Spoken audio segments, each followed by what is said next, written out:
to Donington was one of those real costly rounds. We've seen it from Scott over the course of this year. The inconsistencies for the Ducati have come to the fore. When that bike is working well, it's still arguably the best package on the grid. That's why so much the paddock are worried about Alvaro Bautista being back on that bike next year.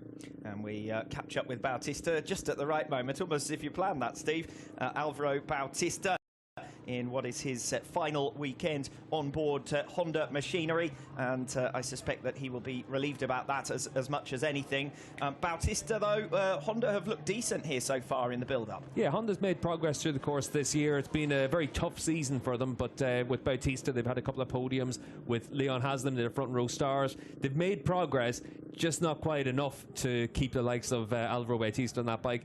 Easy to understand why Alvaro wants to be back in the Ducati, but what's going to be interesting for next year is to see how that team adapts to two young rookie riders, a real change in philosophy for Honda next season. Yes, Iker Lecuona will be on board that Honda machinery, along with Xavi Vierge for the 2022 campaign. But the focus really on rounding out 2021. We've got the World Championship to settle. We've got the Manufacturers Championship to settle over the two races now here today. We've also got to determine the Independent Riders Award here over the course of today. 14 points for this man, Garrett Gerloff, to defend against Axel Bassani. Steve, at one stage that gap was 54 points. GRT Yamaha already guaranteed the Independent Teams Award, one of a pair of two bike entries, and Gerloff their top scorer. Yeah, season of two halves for Garrett Gerloff, but good to see him finishing the season strong. He's had good pace at different times over the last few rounds, especially at the end of races, so hopefully in today's running we're able to see the Garrett Gerloff to the fore that we saw in the early rounds this season. He's a fast rider, he's very talented,